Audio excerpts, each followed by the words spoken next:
नमस्कार, कैसे हैं? आज है 18 अगस्त और 18 अगस्त पे हम लोग करंट अफेयर डेली देखते हैं, ठीक है? और आपका सिलेबस कंप्लीट नहीं है तो आप एक बार सिलेबस कंप्लीट कर लें जीके जीएस का। उसके बाद अगर आप ये क्लास लेते हैं तो आपको और ज़्यादा मज़ा आएगा इस क्लास को लेने में, ठीक है? क्योंकि यहाँ पे जितना भी स्टैटिक का और जीएस का, हिस्ट्री, पॉलिटी, ज्योग्राफी का पूरा रिवीजन कराया जाता है उसी करंट अफेयर से रिलेटेड। तो ये क्लास बहुत ही ज़्यादा इंपॉर्टेंट हो जाती है। जो बच्चे नहीं ले रहे हैं उनको शेयर कर दो और बाकी आप इस क्लास को एक बार पूरा कंप्लीट देखें और जो भी आपका सुझाव है कमेंट बॉक्स में बताएं। पहली जो न्यूज़ है, भारत सरकार के दूरसंचार विभाग के द्वारा 17 से 21 अगस्त 2026 तक पुणे के महाराष्ट्र में एक ब्रिक्स आईसीटी की बैठक का आयोजन हुआ है, ठीक है?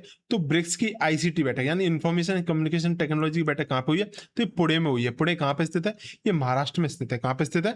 ये महाराष्ट्र में स्थित है। ये आपका महाराष्ट्र है इंडिया के मैप पे और ये आपका महाराष्ट्र का मैप है पूरा, ठीक है? यहाँ पे कहाँ स्थित है? ये आपका पुणे स्थित है। ये पुणे के बारे में हो गया। पुणे के बारे में बात करें तो ये कहाँ पे? ये मुठ्ठा नदियों के संगम पे है। कहाँ पे? मुठ्ठा नदियों के संगम पे है, ठीक है? ये चीज ध्यान रखेंगे। इसके अलावा बात करें तो इसे पूर्व का ऑक्सफोर्ड भी कहा जाता है। ऑक्सफोर्ड कहा जाता है। ये चीज किसकी? पुणे के बारे में है, ठीक है? ये ध्यान रखेंगे। इसके अलावा बात करें, जब यहाँ ब्रिक्स की बात हो रही है, ब्रिक्स को समझ लो। जो ब्रिक्स की स्थापना है वो कब हुई थी? इसकी स्थापना 2006 में हुई थी। कब हुई थी? यहाँ देख लेते हैं। 2006 में इसकी स्थापना हुई थी और 2010 में तब इसका नाम क्या था? तब इसका नाम था ब्रिक। क्या नाम था? ब्रिक। 2010 में इसमें साउथ अफ्रीका ऐड हो गया और इसका नाम क्या पड़ेगा? इसका नाम पड़ेगा ब्रिक्स, ठीक है? अभी क्या है? अभी 2024 में इसमें कुछ नए देश और मिले जिसमें मिस्र, इथोपिया, ठीक है? इथोपिया के अलावा ईरान और संयुक्त अरब अमीरात यानी कि यूएई इसमें शामिल हुआ है। अभी इंडोनेशिया से इसकी वार्ता चल रही है शामिल होने की, लेकिन अभी पूर्ण रूप से औपचारिक प्रक्रिया नहीं हुई है। इसके अलावा बात करें तो इसकी जो अध्यक्षता है, ब्रिक्स 2026 की अध्यक्षता कौन कर रहा है? तो ब्रिक्स 2026 की अध्यक्षता कौन कर रहा है? हमारा इंडिया कर रहा है, ठीक है? ब्रिक्स वेव्स की जो ब्रिक्स वेव्स की जो ब्रिक्स वेव्स की मीटिंग हुई है, ये ब्रिक्स आईसीटी की बैठक है, ठीक है? और ब्रिक्स वेव्स की बैठक कहाँ हुई है? ये मुंबई में हुई है। कहाँ पे? मुंबई में हुई है, ठीक है? ध्यान रखेंगे। इसके अलावा बात करें, अब यहाँ महाराष्ट्र की बात हुई है तो महाराष्ट्र को एक ज्योग्राफी की कंडीशन से देख लेते हैं कि महाराष्ट्र में क्या है ज्योग्राफी कंडीशन से। तो यहाँ पे गोदावरी नदी निकलती है, ठीक है? कहाँ से निकलती है? त्र्यंबकेश्वर से निकलती है। कहाँ से? त्र्यंबकेश्वर से निकलती है।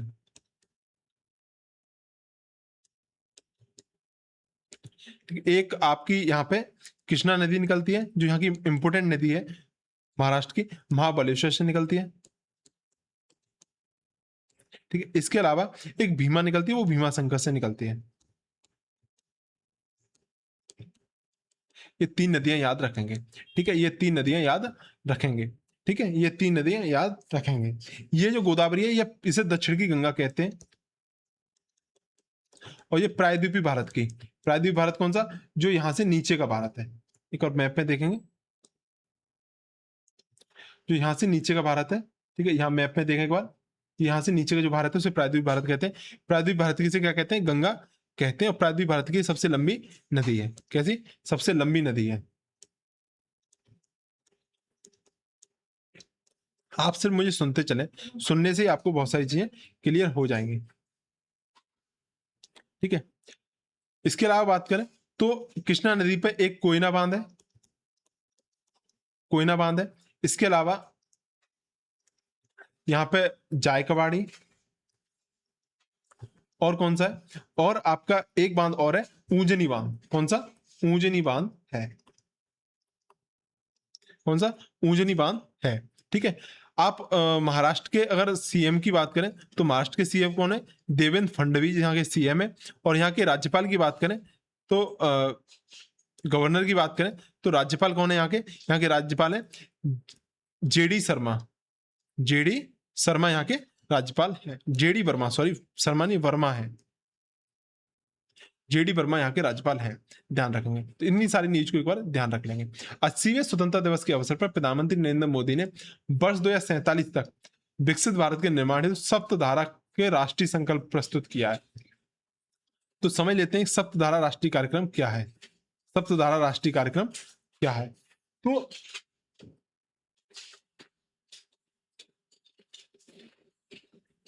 हाँ, तो देखो सबसे पहले ये जानो 80वें गणतंत्र दिवस मनाया गया। हम लोग आजाद कब हुए थे? 1947 में। 2026 में हमारा 80वां गणतंत्र स्वतंत्रता दिवस मनाया गया। कौन सा? 80वां स्वतंत्रता दिवस मनाया गया है। ठीक है, इसके बाद अगर और बात करें तो 15 अगस्त को, 15 अगस्त को क्या होता है? 15 अगस्त को जो होता है वो ध्वजारोहण होता है। क्या? ध्वजारोहण होता है। ठीक है, और 26 जनवरी को,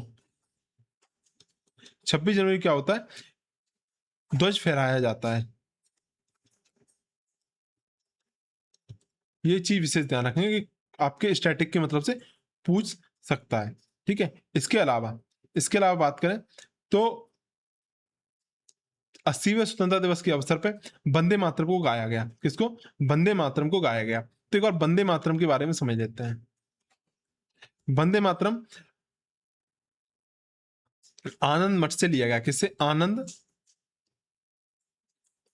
मठ से लिया गया। आनंद मठ कब हुई थी?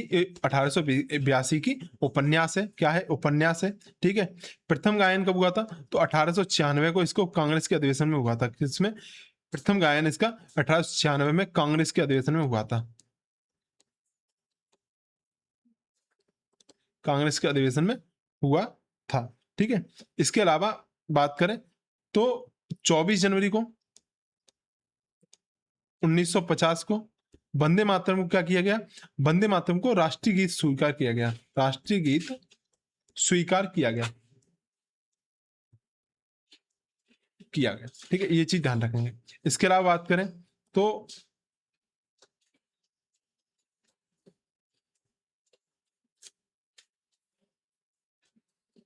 इतना ही इंपॉर्टेंट है। इसके अलावा मुझे यहाँ से कुछ इंपॉर्टेंट दिख नहीं रहा।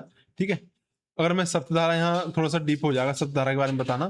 ठीक है, सप्तधारा के बारे में सोच रहा हूँ एक अलग से वीडियो लेके आऊँ, उसमें मैं आपको पूरी डिटेल में बताऊंगा सप्तधारा। तो सप्तधारा अपने आप में बहुत बड़ा कॉन्सेप्ट है। इसके माध्यम से हम क्या कर रहे हैं? हम विकसित भारत के निर्माण हेतु एक संकल्प ले रहे हैं। क्या ले रहे हैं? संकल्प ले रहे हैं। चलिए आगे बढ़ते हैं। 15 अगस्त 2026 को भारत ने अंतरिक्ष अनुसंधान संगठन इसरो का स्थापना दिवस मनाया। क्या मनाया? इसरो का स्थापना दिवस मनाया। कब मनाया? 15 अगस्त 2026 को। तो इसकी स्थापना कब हुई थी? इसकी स्थापना 15 अगस्त 1969 को हुई थी। कब हुई थी? 15 अगस्त 1969 को हुई थी। ठीक, इसका मुख्यालय कहाँ पे? हेडक्वार्टर कहाँ पे? तो इसका हेडक्वार्टर कहाँ पे? बेंगलोर में। कहाँ पे?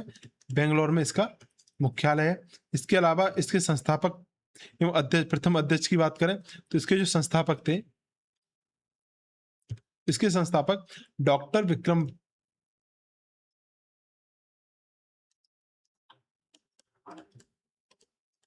विक्रम साराभाई थे। विक्रम साराभाई थे। ठीक है, और इसके अलावा वर्तमान अध्यक्ष की बात करें तो वर्तमान में कौन है? वर्तमान में एस सोमनाथ है। ठीक है, इसके अलावा बात करें तो कुछ एक मिशन देख लेते हैं। इसके इसरो के मिशन देख लेते हैं, समझ लो इसरो के मिशन को। तो 1975 में पहला जो हमारा उपग्रह था आर्यभट्ट, ये सोवियत संघ के द्वारा छोड़ा गया।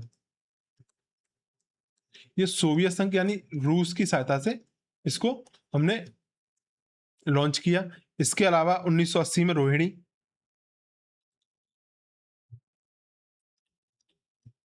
1980 रोहिणी। ठीक है, इसके अलावा 2008 में हमने क्या किया? 2008 में चंद्रयान फर्स्ट, चंद्रयान प्रथम को किया। और ये चंद्रमा पर जल के अणुओं की खोज की पुष्टि की इसने। किस पे? चंद्रमा पे जल के अणुओं की, यानी कि H2O की खोज की पुष्टि की। किस पे? चंद्रमा पे H2O की खोज की पुष्टि। ठीक है, इसके अलावा 2023 में क्या किया गया? 2013 में, हाँ 2013 में हमने मंगलयान, पहले ही प्रयास में मंगल की कक्षा में पहुंचने वाला विश्व का पहला देश बना। कौन सा? मंगल पे पहुंचने वाला, मंगल की कक्षा में फर्स्ट अटेम्प्ट पहुंचने वाला पहला देश बना।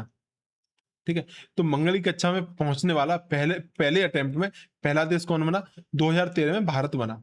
ठीक है। इसके अलावा 2023 में चंद्रयान 3,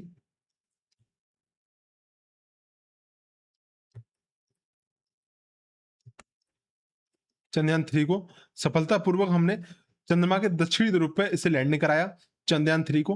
ठीक है। और जो उस लैंडिंग स्थल था, ये विशेष ध्यान रखें, जहां पे हमने चंद्रयान 3 को लैंड कराया था दक्षिणी पॉइंट पे, साउथ साउथ पोलर पे, उस पॉइंट का नाम क्या रखा है हमने? शिव शक्ति पॉइंट रखा। क्या रखा है? शिव शक्ति पॉइंट रखा है।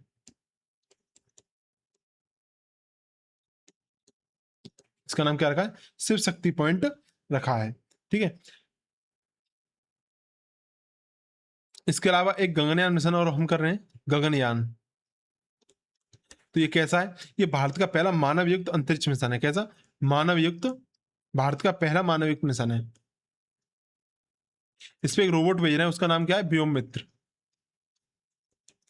ठीक है। ध्यान रखेंगे, इन सारी चीजों को ध्यान रखेंगे। चलिए आगे समझते हैं। इसके अलावा एक चीज और समझ लो, यहाँ के कुछ यान है, प्रक्षेपण यान है। ठीक है। जो उपग्रहों को ऊपर भेजने के लिए जिन यानों का प्रयोग किया जाता है उनमें कुछ है। एक PSLV होता है।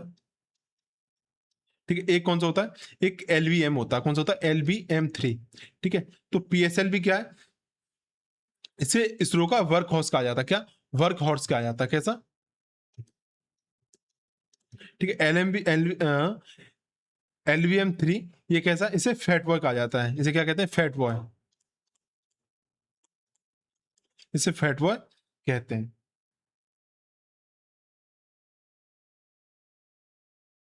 चलिए आगे समझते हैं। आगे है IISc बेंगलोर की स्पाई लैब ने गूगल एवं अर्थ पार्क के सहयोग से 65 भारतीय भाषाओं और बोलियों को पहचानने वाला open source AI model Shravani को लॉन्च किया है। किसको लॉन्च किया है? श्रावणी को लॉन्च किया है। यहाँ पे इस संस्था आई है, भारतीय विज्ञान संस्था, भारतीय विज्ञान संस्था बेंगलोर। इसकी मुख्यालय कहाँ पे? तो इसका मुख्यालय कहाँ पे? इसका मुख्यालय बेंगलोर में है। कहाँ? कर्नाटका में। इसने क्या किया है? इसने बेंगलोर की स्पाई लैब में गूगल एवं अर्थ पार्क के सहयोग से 65 भारतीय भाषाओं और बोलियों को पहचानने वाला open source AI model launch किया है। तो किसने किया है? IISc ने लॉन्च किया है। भारतीय विज्ञान संस्थान, भारतीय विज्ञान संस्थान। ठीक है। ध्यान रखेंगे। इसके अलावा अगर भाषाओं की बात हुई तो एक प्रोजेक्ट वाणी चलाया हमने, प्रोजेक्ट वाणी। इसका संबंध बताओ किससे, अगर आपको पता है तो। इसके तहत क्या कर रहे हैं हम? इसके तहत 165 जिलों में 31,000 प्लस घंटे का ऑडियो डेटा एकत्रित किया गया। किसका? 165 जिलों में, 165 डिस्ट्रिक्टों में 31,000 प्लस घंटे का डेटा एकत्रित किया गया है।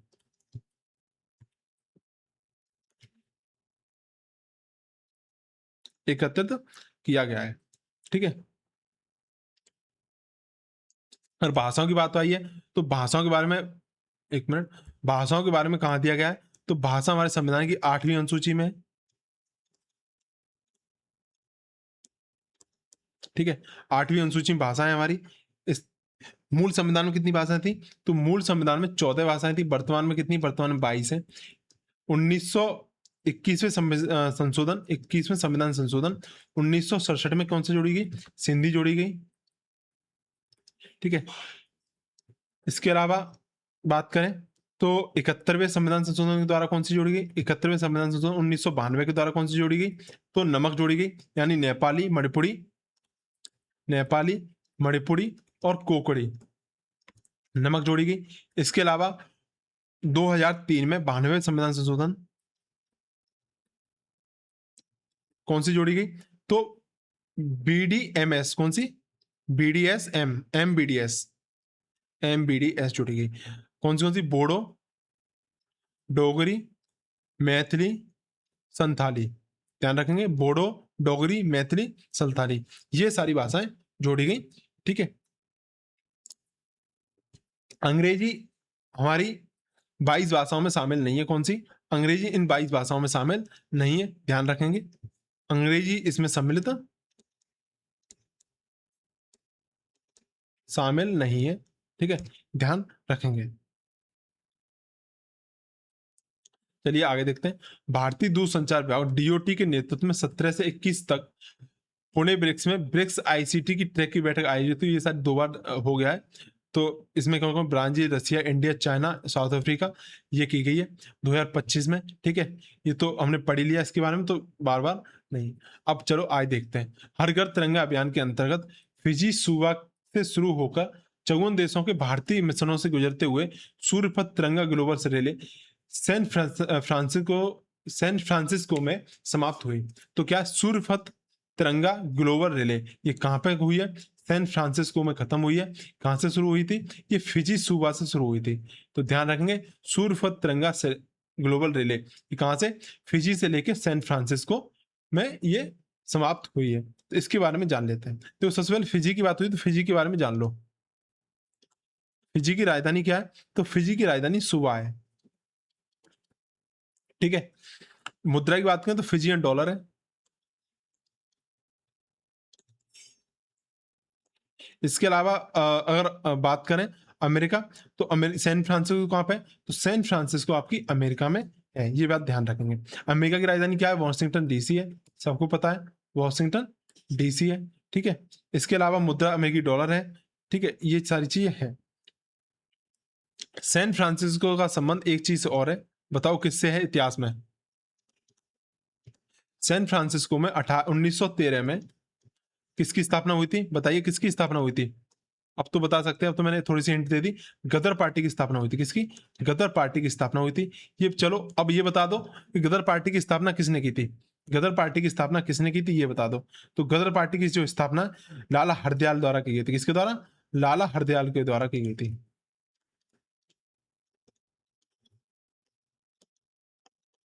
लाला हरदयाल द्वारा की गई थी। ठीक है, इसका मुख्यालय कहां पर था? तो इसका मुख्यालय था युगांतर आश्रम में, इसका मुख्यालय था।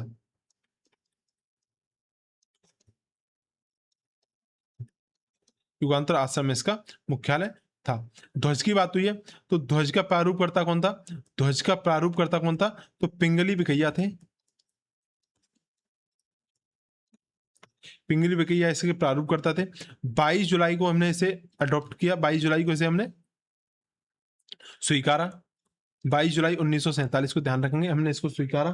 ठीक है, इसकी अनुपात कितना है? तो लंबाई और चौड़ाई ध्यान रखेंगे, लंबाई एंड चौड़ाई का अनुपात 3:2 है। कई बार हम लोग इसमें कंफ्यूज होते हैं, 2:3 है, 3:2 है। तो लंबाई ज्यादा है, चौड़ाई कम है, ध्यान रखेंगे। और बाकी इसके जो हमारा ध्वज है, इसके आकार को अपने दिमाग में सेव करके रखेंगे।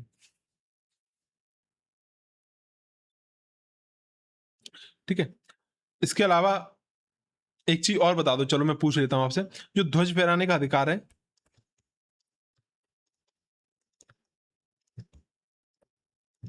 ये संविधान के किस अनुच्छेद के द्वारा है?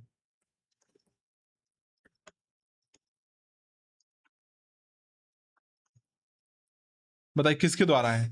बताइए इसका आंसर क्या होगा? तो इसका आंसर क्या होगा? ये जो है, ये 19(1)(a) के तहत है। वाक एवं अभिव्यक्ति की स्वतंत्रता के अंतर्गत है ये हमारा अधिकार। ठीक है, ध्यान रखेंगे। ये केस कौन सा था? ये किस केस में सुप्रीम कोर्ट ने बताया? तो ये बताया नवीन जिंदल के में। किसके में? नवीन जिंदल केस में बताया था। जिन लोगों की परीक्षा में केस आते हैं उनके लिए ये इंपोर्टेंट है, नवीन जिंदल बनाम भारत संघ के केस में। ठीक है, ये चीज ध्यान रखेंगे। अब मैं आपसे कुछ क्वेश्चन पूछता हूं। वंदे मातरम को पहली बार भारतीय राष्ट्रीय कांग्रेस के किस अधिवेशन में गाया गया? तो बताओ इसका सही आंसर क्या होगा? सभी लोग कमेंट बॉक्स में इसका आंसर बता दो। अगला प्रश्न है, गोदावरी नदी का उद्गम स्थल भारत के किस राज्य और स्थान से होता है? इसका भी मुझे आंसर कमेंट बॉक्स में बताओ। और तीसरा क्वेश्चन है, संविधान की 8वीं अनुसूची में 92वें संविधान संशोधन 2003 के द्वारा कौन सी भाषाएं जोड़ी गई थी? बताइए इसका आंसर क्या होगा? बताइए इसका आंसर क्या होगा? तो वंदे मातरम जो पहली बार गाया गया था, वंदे मातरम जो पहली बार गाया गया था, वो कौन से में गाया गया था? 1896 में। कौन से में? 1896 में गाया गया था। कब गाया गया था? 1896 में। ध्यान रखेंगे कब? 1896 में गाया गया था। ठीक है, किसमें? कांग्रेस के राष्ट्रीय अधिवेशन में गाया गया था। और उस अधिवेशन कहां पे हुआ था? कलकत्ता में हुआ था। कहां पे? कलकत्ता में हुआ था। ठीक है, ध्यान रखेंगे। गायक कौन थे? रविन्द्रनाथ टैगोर। रविन्द्रनाथ टैगोर इसके गायक थे। गोदावरी का उद्गम स्थल कहाँ पे बताओ, गोदावरी का उद्गम स्थल कहाँ पे बताओ, इसका आंसर कमेंट बॉक्स में बताया। त्र्यंबकेश्वर, कहाँ पे, त्र्यंबकेश्वर है कहाँ पे, महाराष्ट्र में, कहाँ पे, महाराष्ट्र में। इसे दक्षिण की गंगा कहते हैं। और दक्षिणी भारत की, प्रायद्वीप भारत की सबसे लंबी नदी है, कितनी है इसकी, लगभग 1450 किलोमीटर ये लंबी है, लगभग 1460 या 65 के आसपास इसकी लंबाई है। 8वीं अनुसूची के द्वारा, 8वीं अनुसूची में 92वें संविधान संशोधन 2003 के द्वारा कौन सी भाषा जोड़ी गई थी, तो मैंने बताया था MBDS, MBDS कौन सी, बोडो डोगरी मैथिली संताली, बोडो डोगरी मैथिली संताली जोड़ी गई थी। चलिए आगे देखते हैं। भारी उद्योग मंत्रालय, भारी उद्योग मंत्रालय, आगे बताइए। भारी उद्योग मंत्रालय के आधिकारिक आंकड़ों के अनुसार 6985 चार्जिंग स्टेशन के साथ महाराष्ट्र भारत में सर्वाधिक ईवी चार्जिंग स्टेशन वाला राज्य बन गया है। कितने, अब मैं आपसे क्वेश्चन पूछूं कि भारत में सर्वाधिक ईवी चार्जिंग स्टेशन कहाँ वाला राज्य कौन सा है, तो आप मुझे बताओ कि भारत में सर्वाधिक ईवी चार्जिंग स्टेशन वाला राज्य कौन सा बना है, तो इसका कौन सा बना है, वो महाराष्ट्र बना है। कौन बना है, महाराष्ट्र बना है। महाराष्ट्र के बारे में अभी हाल ही में हमने सारी चीजें समझ ली है, कौन इसके CM है, कौन PM है, कौन इसके राज्यपाल है, कौन सी नदी निकलती है, ये सारी चीज हमने समझ ली है। तो ये चीज आपकी सारी चीज कंप्लीट हो गई होगी। इसके अलावा अगली जो है, नॉर्वे के मैग्नस कार्लसन ने बेलारूस के डेनिस लाजाविक को हराकर लगातार दूसरे वर्ष शतरंज ई स्पोर्ट्स वर्ल्ड कप का खिताब जीता है। कौन सा, लगातार दूसरी बार ई स्पोर्ट्स वर्ल्ड कप का खिताब जीता है। तो इसके बारे में बात करें तो क्या है कि नॉर्वे की बात करें तो नॉर्वे की राजधानी कहाँ पे, सबसे पहले नॉर्वे को समझ लेते हैं। इसकी राजधानी कहाँ पे, इसकी राजधानी कहाँ पे, ओस्लो में है। कहाँ पे, ओस्लो में है। कहाँ पे राजधानी इसकी, ओस्लो में राजधानी है। ठीक है, यहां से क्या है, यहां से क्या होता है, नोबेल शांति पुरस्कार दिया जाता है। कौन सा दिया जाता है, नोबेल का शांति पुरस्कार दिया जाता है।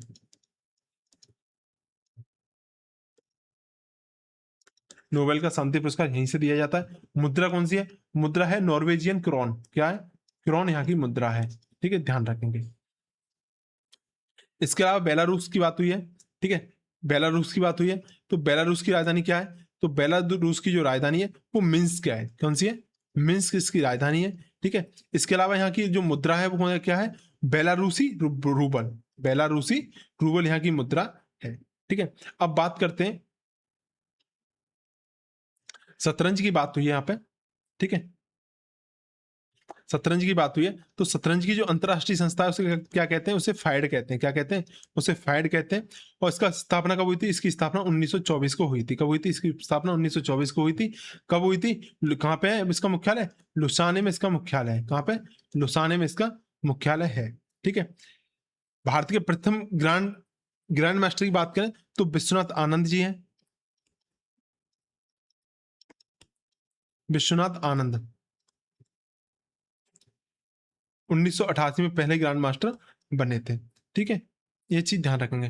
पहली महिला की बात करें तो पहली महिला कौन है बताओ, पहली महिला सुब्बा रामन विजयलक्ष्मी। कौन है, विजयलक्ष्मी पहली महिला इसकी ग्रैंड मास्टर बनी थी। ये सारी चीज इसके बारे में समझ लो। तो ध्यान रख लो कि नॉर्वे का एक शहर है मैग्नस कार्लस, नॉर्वे के मैग्नस कार्लस व्यक्ति हैं ने बेलारूस के डेनिस लाजाविक को हराकर, किसको, डेनिस को हराकर, किसने, मैग्नस ने डेनिस को हराकर लगातार दूसरी बार शतरंज ई स्पोर्ट्स वर्ल्ड कप का खिताब जीता। कैसा, ई स्पोर्ट्स वर्ल्ड कप का खिताब जीता है। किसने, मैग्नस ने जीता। किसको हराकर, बेलारूस के डेनिस को हराकर। ये चीज आपकी समझ में आ गई होगी। चलिए आगे देखते हैं।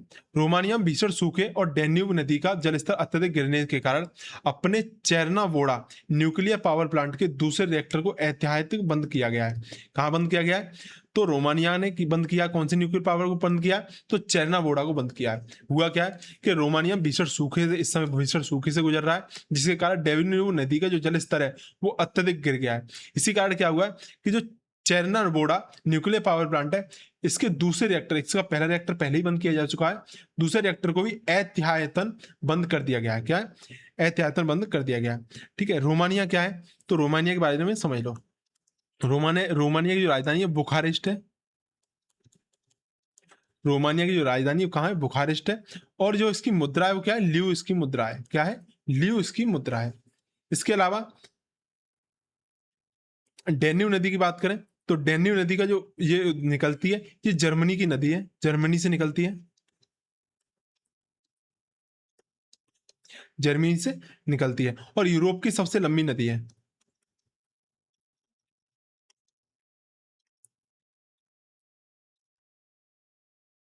लंबी नदी है, ठीक है, ये चीज ध्यान रखेंगे। ये लगभग 10 देशों से बह होकर गुजरती है, ये ध्यान रखने वाली बात है, ठीक है। और ये कहाँ गिरती है? ये काले सागर में गिरती है,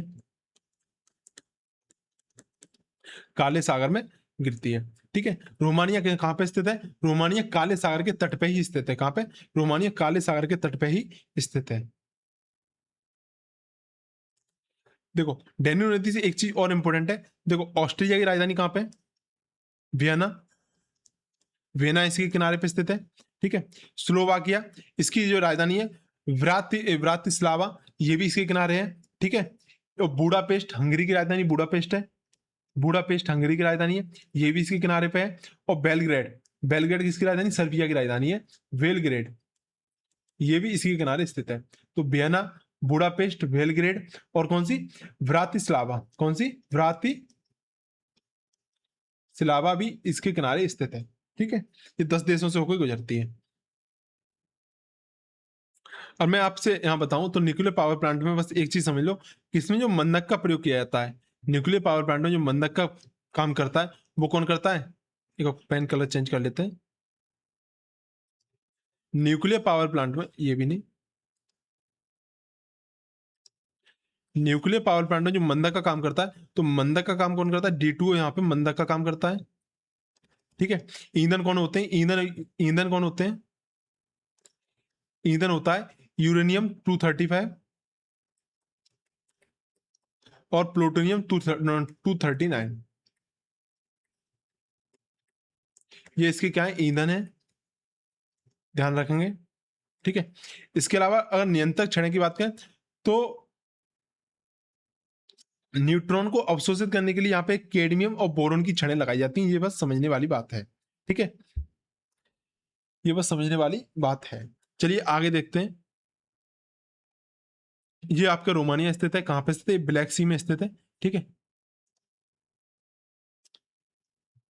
ये आपके ब्लैक सी है, ठीक है। ये आपका रोमानिया है, ठीक है, ये आपका रोमानिया है।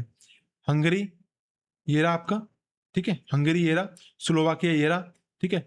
सर्बिया ये रहा, और बुल्गारिया ये रहा, ठीक है। यूक्रेन के बाईं तरफ आप देखेंगे मैप में तो ये मिलेगा आपको, पोलैंड इधर है, ठीक है। ये सारी कंट्री हैं।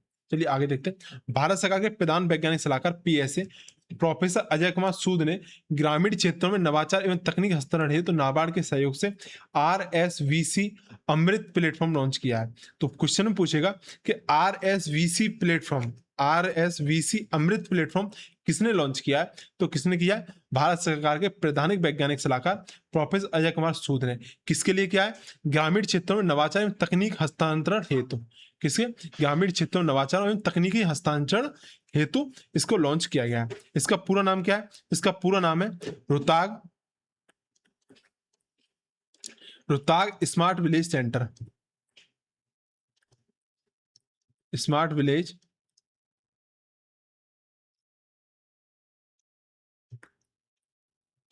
सेंटर इसका नाम है, सेंटर इसका नाम है, ठीक है। Rohtak smart village centre Amrit, ठीक है, इसका नाम है। विकासकर्ता कौन है इसका? विकासकर्ता कौन है? नाबार्ड है। नाबार्ड की स्थापना कब हुई थी? बताओ, आप कमेंट बॉक्स में बताओ नाबार्ड की स्थापना कब हुई थी। तो इसका विकासकर्ता कौन है? संस्थापक विकासकर्ता कौन है? नाबार्ड है। नाबार्ड की जो स्थापना हुई थी वो 1982 को हुई थी। कब हुई थी? 1982 को हुई थी। इसका मुख्यालय कहाँ पे? इसका हेडक्वार्टर मुंबई में है। इसका मुख्यालय कहाँ पे? इसका मुख्यालय मुंबई में है। और किस समिति की सिफारिश पे हुई थी? तो वी शिवरमन समिति की सिफारिश पे, वी शिवरामन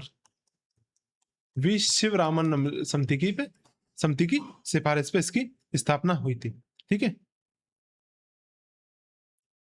प्रथम वैज्ञानिक सलाहकार कौन थे? तो प्रथम वैज्ञानिक सलाहकार APJ अब्दुल कलाम थे। प्रथम वैज्ञानिक सलाहकार कौन थे? APJ अब्दुल कलाम थे। चलिए आगे देखते हैं। आगे है सऊदी अरब ने लाल सागर, बाबा अल मंदेब और अदन की खाड़ी में व्यापारिक जहाजों की सुरक्षा हेतु रियाद में मुख्यालय वाले नए बहुराष्ट्रीय समुद्र रक्षा गठबंधन की घोषणा की है। किसके लिए? तो सऊदी अरब ने क्या किया है कि लाल किले, लाल सागर और बाब अल मंदेब और अदन की खाड़ी में व्यापारिक जहाजों की सुरक्षा हेतु रियाद में मुख्यालय वाले एक नए बहुराष्ट्रीय समुद्री रक्षा गठबंधन की घोषणा की है। किसने? सऊदी अरब ने की है। ठीक है, तो सऊदी अरब ने क्या किया कि बहुराष्ट्रीय समुद्री रक्षा गठबंधन घोषित किया है। क्या है? सऊदी अरब ने एक बहुराष्ट्रीय समुद्री रक्षा गठबंधन की घोषणा की है। किस किस के साथ?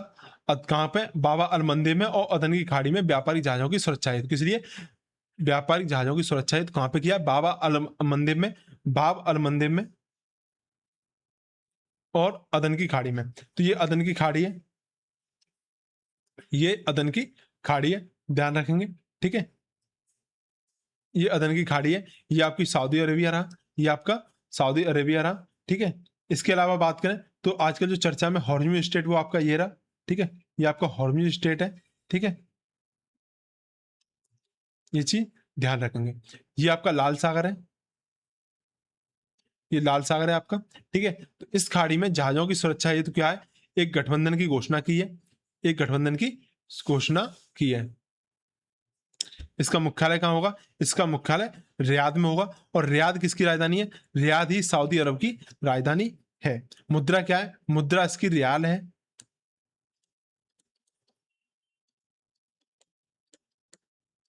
रियाल इसकी मुद्रा है।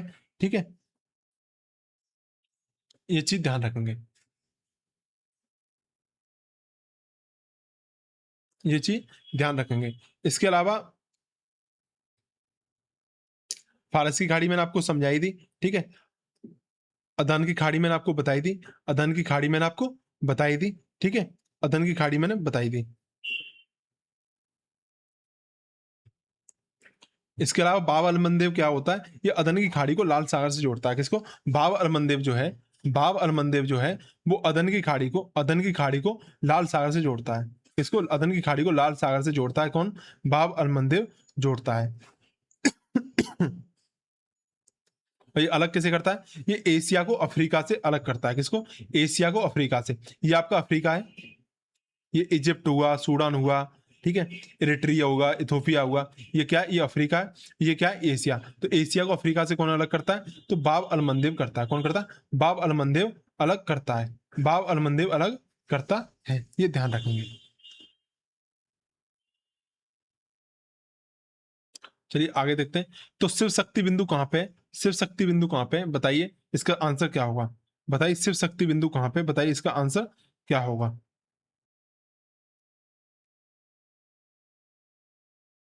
शिव शक्ति बिंदु कहां पे? बताइए इसका आंसर क्या होगा? तो शिव शक्ति बिंदु कहां पे? जो चंद्रयान 3 हमने भेजा था, चंद्रयान 3 जो हमने भेजा था, और इसको कहां पे? चंद्रमा के दक्षिणी पोर्टल, चंद्रमा के जो दक्षिणी पोलर पे, दक्षिणी ध्रुव पे हमने जिसको उतारा है, जिस जगह उतारा है वो उसी जगह को क्या बोला हमने? शिव शक्ति बिंदु कहा है। क्या कहा है? शिव शक्ति बिंदु कहा है। डेन्यू नदी निम्नलिखित में किस सागर में गिरती है? तो बताओ किस सागर में गिरती है? इसका आंसर मुझे बताओ। डेन्यू नदी किस सागर में गिरती है? तो ये 10 देशों से होकर बहती है। कहां से निकलती है? ये जर्मनी से निकलती है। और कहां? काला सागर में गिरती है। कहां पे? काला सागर में गिरती है, ध्यान रखेंगे। परमाणु रिएक्टर में न्यूट्रॉन की गति को धीमा करने के लिए किस मंदक का प्रयोग किया जाता है? मंदक का और ईंधन का, दोनों का बताओ कमेंट बॉक्स में, सभी के सभी। तो ईंधन कौन होता है? ईंधन होता है यूरेनियम 235 और प्लूटोनियम 239 इसका ईंधन होता है। मंदक कौन होता है? मंदक होता है D2O। मंदक कौन होता है? मंदक होता है D2O। ठीक है, ध्यान रखेंगे। न्यूट्रॉन को अवशोषण करने के लिए कैडमियम की छड़ें लगाई जाती हैं। ठीक है, ये चीज ध्यान रखेंगे। चलिए आगे देखते हैं। अब है प्रश्न। प्रश्न बताओ, ब्रिक्स आईसीटी ट्रैक की बैठक 2026 का आयोजन भारत के किस शहर में हुआ? बताओ कहां हुआ है? तो ये आपके पुणे में हुआ है, इसका सही आंसर। 80वें स्वतंत्रता दिवस के अवसर पर घोषित सप्तधारा विजन का मुख्य लक्ष्य क्या है? तो इसका बताओ दूसरे का सही आंसर क्या होगा? बताइए दूसरे आंसर का सही, दूसरे क्वेश्चन का सही आंसर क्या होगा? बताइए। तो इसका सही आंसर क्या होगा? इसका सही आंसर होगा 2047 तक विकसित भारत का निर्माण करना। ये इसका सही आंसर होगा। ठीक है, अगला बताओ। अगला भारतीय अंतरिक्ष अनुसंधान संस्थान की स्थापना कब हुई थी? इसकी स्थापना कब हुई थी? इसकी स्थापना हुई थी 15 अगस्त 1969 को, इसकी स्थापना हुई थी। 15 अगस्त को क्या है, इसका स्थापना दिवस मनाया जाता है। एस सोमनाथ इसके वर्तमान अध्यक्ष हैं। हाल ही में जारी श्रावणी वॉइस एआई मॉडल के संबंध में कौन सा कथन असत्य, बताइए इसका कौन सा कथन असत्य है। इसे आईएसएस बेंगलुरु की स्पाई लैब द्वारा विकसित किया गया है, ये सही है, हमने पढ़ा हुआ है, ये सही है, ठीक है, ये सही है।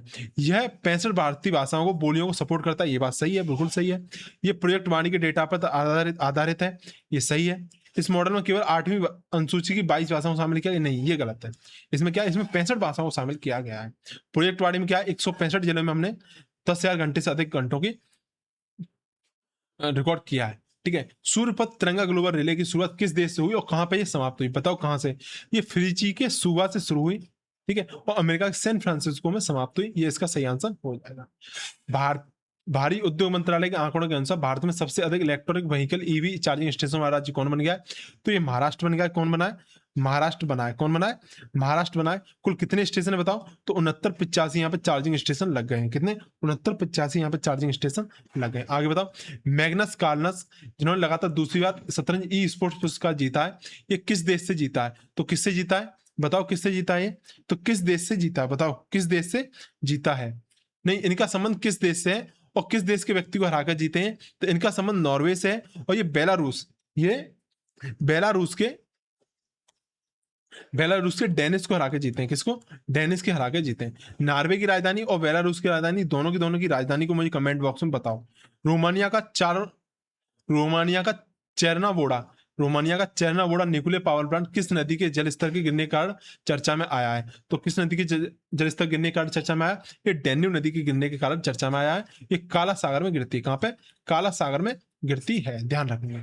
आगे देखेंगे, आगे हाल ही में ग्रामीण नवाचार और प्रौद्योगिकी हस्तांतरण को बढ़ावा देने के लिए लॉन्च किए गए RSVC अमृत प्लेटफॉर्म का डिजिटल ढांचा किस संस्था द्वारा विकसित किया गया, तो किसके द्वारा विकसित किया गया बताइए, ये नाबार्ड के द्वारा विकसित किया गया। नाबार्ड की स्थापना कब हुई थी, 1982 में इसकी स्थापना हुई थी। 1981 का इसका अधिनियम है, ठीक है। ये याद करो ना करो, इसको याद कर लो, ठीक है, इसको याद कर लो, 1982 को याद कर लो। कौन सी समिति थी बताओ, इसकी स्थापना के लिए कौन सी समिति थी, वी शिवरामन समिति थी। कौन सी, वी शिवरामन समिति थी, ध्यान रखेंगे। तो RSVC अमृत प्लेटफॉर्म को किस संस्था द्वारा विकसित किया गया, तो ये नाबार्ड के द्वारा विकसित किया गया। किसके द्वारा, नाबार्ड के द्वारा विकसित किया गया। किसके द्वारा, नाबार्ड के द्वारा विकसित किया गया है। किसके द्वारा लॉन्च किया गया, भारत के वैज्ञानिक सलाहकार के द्वारा इसको विकसित किया गया। बाबा अलमनदेव जल डमरू किन दो महाद्वीपों को एक दूसरे से अलग करता है, तो मैंने आपको बताया था बाब अलमंडेव, ये किसको, ये एशिया को अफ्रीका से अलग करता है। किसको, एशिया को अफ्रीका से अलग करता है। और लाल सागर को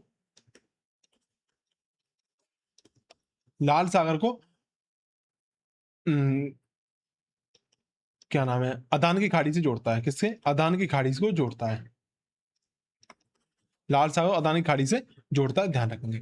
महाराष्ट्र की निम्नलिखित नदियों में से किसका उद्गम महाबलेश्वर में होता है, बताइए। मैंने आपको बताया था महाबलेश्वर में किसका उद्गम स्थल हुआ है, महाबलेश्वर में किसका उद्गम स्थल है, बताइए इसका सही आंसर क्या होगा। तो इसका सही आंसर क्या होगा, कृष्णा होगा। इस पर कौन कौन से बांध है बताओ, कृष्णा पे कौन कौन से बांध है, तो कोयना है, कोयना के अलावा जायकवाड़ी है,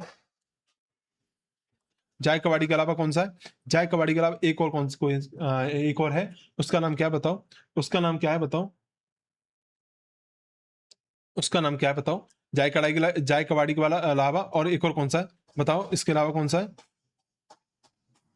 बताओ, सभी लोग कमेंट बॉक्स में बताओ। इसके अलावा एक और कौन सा है,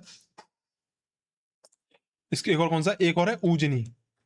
कौन सा है, ऊजनी है, ध्यान रखेंगे सभी लोग। वंदे मातरम को राष्ट्रीय गीत के रूप में किस तिथि को अंगीकृत किया गया था, तो वंदे मातरम को राष्ट्रीय गीत के रूप में कब अंगीकृत किया गया, 24 जनवरी 1950 को। कब किया गया, 24 जनवरी 1950 को अंगीकृत किया गया। कब किया गया, 24 जनवरी 1950 को अंगीकृत किया गया। सभी बच्चे ध्यान रखेंगे। जो चीज याद नहीं हो रही उसको नोट्स बना लो, आपको मैं निश्चित ही मजा आया होगा चीजों को रिवीजन करने में। जो भी आपका सुझाव है कमेंट जरूर कर देना, चैनल को जरूर सब्सक्राइब कर दो, क्योंकि अभी तक सिर्फ 55 सब्सक्राइबर है हमारे, तो भाई इतने में क्या ही है। तो सपोर्ट करो इस चैनल को, बढ़ाओ, ग्रोथ दो, अपना पूरा पूरा प्यार दो इस चैनल को, ठीक है। अगला क्वेश्चन है, अच्छा क्वेश्चन है, भारतीय राष्ट्रीय ग्रामीण विकास नाबार्ड की स्थापना किस पंचवर्षीय योजना के दौरान हुई थी, बताइए इसका सही आंसर क्या होगा, बताइए इसका सही आंसर क्या होगा,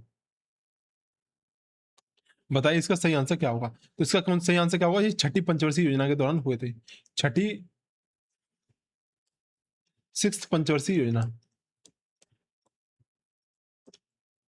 5वीं में क्या होता, गरीबी हटाओ, एक आंदोलन दिया गया था, गरीबी हटाओ, पूछता, काफी इंपोर्टेंट हो जाता पेपर के लिए। गरीबी हटाओ किसमें दिया गया था, 5वीं में दिया गया था। बी शिवरामन समिति की सिफारिश पे नाबार्ड की स्थापना की गई थी, ध्यान रखेंगे। 1982 में इसकी की गई थी। 1981 का इसका नाबार्ड का अधिनियम है। हॉर्न ऑफ अफ्रीका में कौन सा देश शामिल नहीं है, कई बार पढ़ा दिया है तो हमने, कई बार पढ़ा दिया है। तो कौन कौन है, इथोपिया है, सोमालिया है, जिबूती है, मिस्र है। बताओ इसका सही आंसर क्या होगा। तो इसमें मिस्र इसमें शामिल नहीं है। इथोपिया, सोमालिया, जिबूती, इसके अलावा कौन सा है, इसके अलावा बताओ कौन सा है, इसके अलावा इरिट्रिया है, और शायद इरिट्रिया है, इसके अलावा कौन है, इरिट्रिया इसमें शामिल है, ध्यान रखेंगे। ठीक है, तो कितने, 4 देश हॉर्न ऑफ अफ्रीका में शामिल है।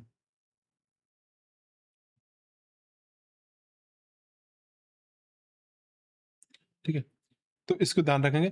ठीक है, इसको अगर याद नहीं होता हॉर्न ऑफ अफ्रीका तो इसको ऐसे भी याद रख सकते हैं, सीड के नाम से याद रख सकते हैं। Somalia, Eritrea, Ethiopia, Djibouti, Djibouti को डी करके लिखा जाता है, तो ऐसे याद कर सकते हैं। तो यहाँ पे करंट अफेयर हमारे समाप्त होते हैं। आपको निश्चित ही ये सेशन में अच्छा लगा होगा, काफी मजा आया होगा, आपने चीजों को रिवाइज किया होगा। कोई भी सुझाव है तो बता दो। पैट के लिए आज से क्लास शुरू हो रही है, वन लाइनर में 100 से 125 क्वेश्चन पर डे कराऊंगा जब तक पेपर होगा। ठीक है, तुम्हारा रिवीजन चलेगा काफी अच्छे से। जिन्होंने सिलेबस कंप्लीट नहीं करेगा, फटाफट से अपना सिलेबस कंप्लीट कर लो और आ जाओ शाम वाली क्लास में। ये क्लास आपको शाम को 8 बजे मिल जाया करेगी। कब, शाम को 8 बजे क्लास मिल जाया करेगी डेली। ठीक है, चलिए समाप्त करते हैं, धन्यवाद।